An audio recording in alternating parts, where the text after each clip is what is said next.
Welcome back to Disputed Sports, everybody. We just trying to change culture today. And after I get done with them, their culture will be changed. And like I said, what's disappointing to me is just no effort, and they did not compete to me in that playoffs. I don't care what nobody say. Like I said, we gotta hold people accountable. This team is more than an established team. They are World Series contenders, and it's unacceptable for them as a team and us as a fans to accept failure like this 2 years in a row. One year you had almost the best record. This year you was very established team. So there's no reason why you should have got swept in the first round.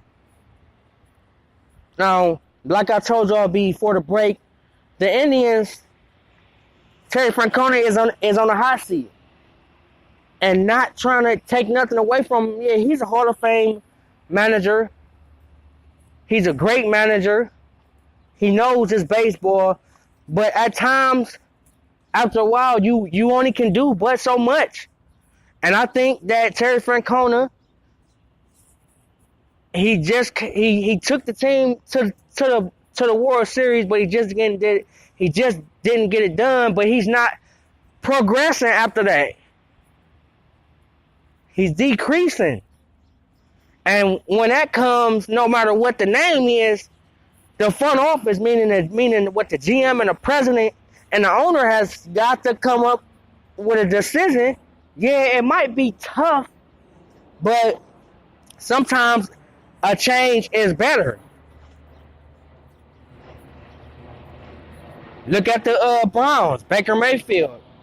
Changed the whole culture. So sometimes, even though you got a great and Hall of Fame manager, sometimes you got to make that change to get over the hump. Because I can tell you this, Terry Francona's strengths can be his worst weaknesses. He's too loyal to his team, and he's a player's coach. I'm not saying you don't want to be a player's coach, but being a player's coach sometimes can cost you because you get too comfortable. Players get too comfortable. They get too content after a while. You got to push them. Keep a fire under their butt. Let them know that each and every day your job is on the line. I don't care who your name is. And I don't think Terry Francona can do that. But he's a great manager. I do expect him to be our manager next year, but in my eyes, I would have to make a decision and I would have to go a different direction. Yes, I said it. I would have to go a different direction.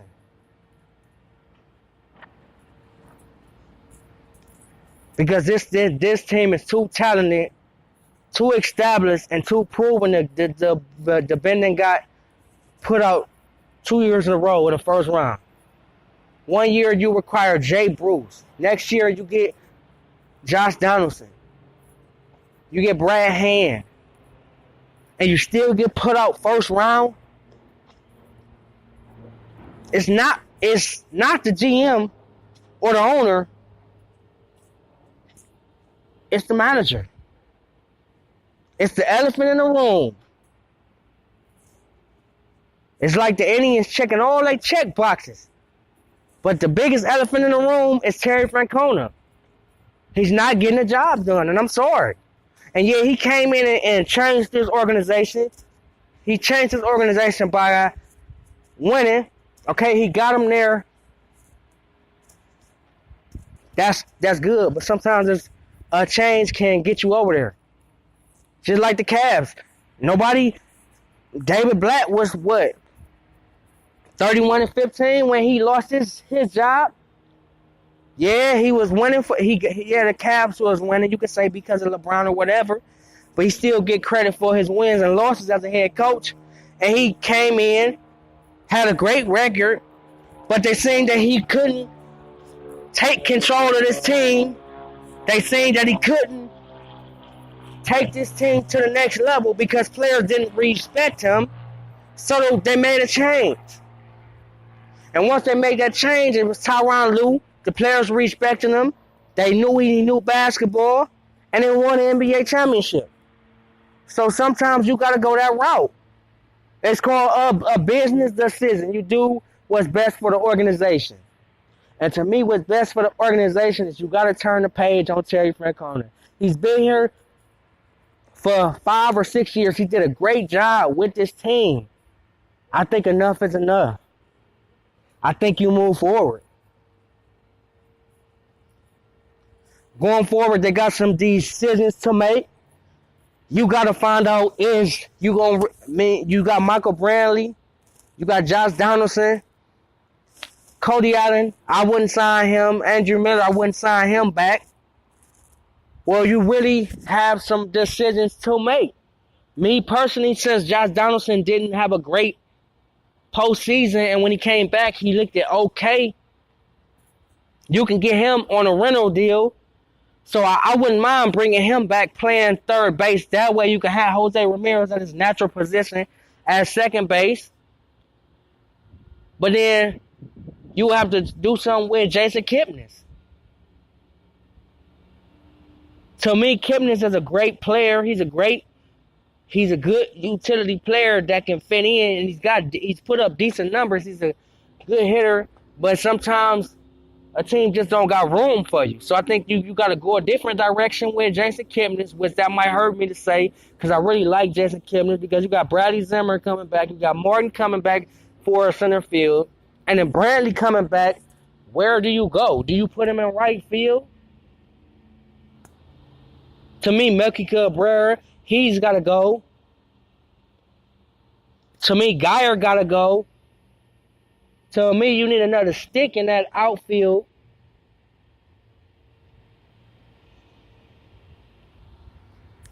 So they have some decisions to make. And if they don't fire Terry Francona this year, is either this year or next year it's the same pressure, but I just think us as fans and the organization is not really looking at this how we supposed to look at it. This is supposed to be a World Series contender team. And I feel like this town is just okay with it. But we wasn't okay with it when if the Brown would ever got put out first round, it would have been some hell to pay. That's how we got to be with the Cleveland Indians. I understand they is our youngest brother. But your youngest brother still get whoopings too. He don't get away with everything.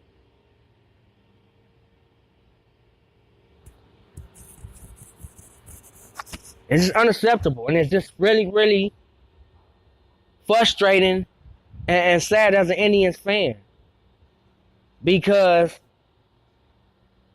like I told you, now this is our theme as a fan for the Cleveland Indians. Oh, they did good as next year. You don't know that. We said that last year. Did we make it back to the World Series? No. Said that this year. Did we make it back to the World Series? No. The only good thing about the Cleveland Indians is they have a decent starting lineup, meaning a pitching staff. But I think Corey Kluber didn't have a good postseason. I'm not gonna let him up the hook. Corey Kluber has got to be more than good in the playoffs. He got to be elite for this team to advance. 2016, he was elite. But the last 2 years, he have been subpar for performances in the playoffs. Let's be real. The only decent pitcher that has been decent in the playoffs these last 2 years was Carlos Carrasco. Bauer, he didn't have a good year last year because he playing with that drone. But this year, it was a freak injury who cost him his starting spot. And one of the reasons why the Indians is going home packing their bags, because he should have been in that starting lineup. He's an innings eater. He's a routine player. But remember, you still got Salazar coming back. You don't know about his shoulder. So the Indians is looking more than good in the starting pitching. It's just you can't say that, yeah, this window is still open, because bullpen go year to year. Next year, I guarantee you won't see Cody Allen or Andrew Miller there. So you got to see how this bullpen gonna be. But you got to bring in more relievers to replace them. And I think Perez will be good. I think Clammer gonna get better. Brad Hand will be our closer. Otero, I think you can work with. So I think the Indians bullpen is not gonna be too bad next year. But we can't keep saying that the window is still open all the time, because you don't know that. Like I said, I gave you the example of the Kansas City Royals. I gave you the example of the Oklahoma City Thunder.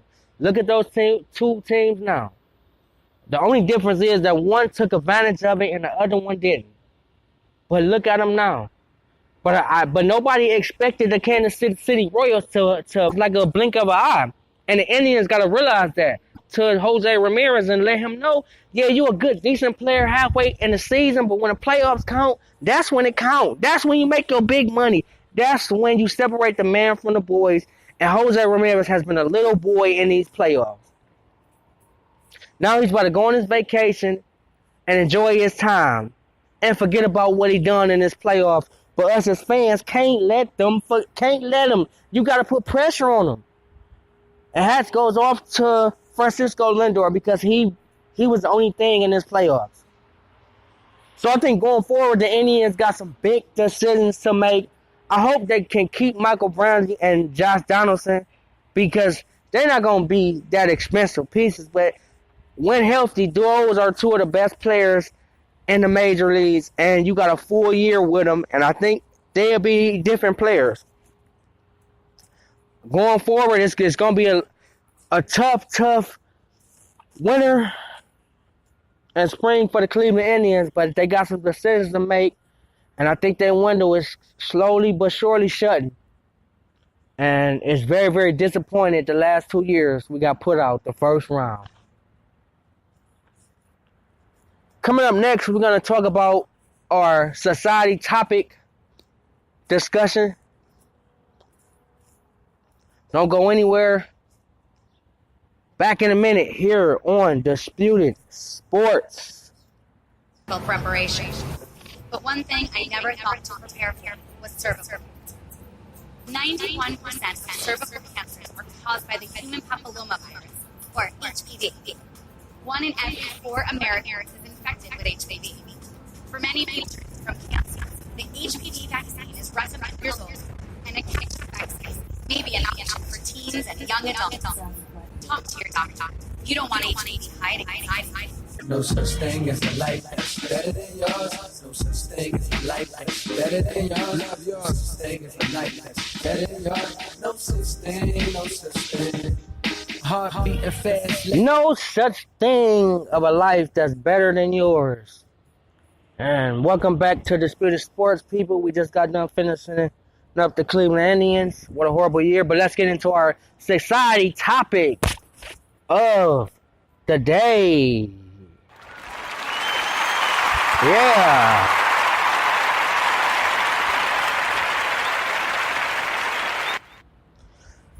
So, my society topic of the day is going to be this generation compared to other generations. It's called This Generation. And the reason why I bring this up is because each and every day I look and I observe things, and I'm only 31 years old. I'll be 32 next month. And as I look back at my life, I really don't regret nothing. I can do things better. I know I have some work in progress with. But I think us in this generation today, I mean, we got it so good, people. We really do. We really got it so good. We got to think back to the people who died for us, who died to have this opportunity for us, like the Martin Luther King, the Rosa Parks, the Malcolm X, those people that fought for our right to vote, fought for our freedom, and fought for us to be what we want to be. You got to remember, back then they didn't have technology where you can get on the internet and post something.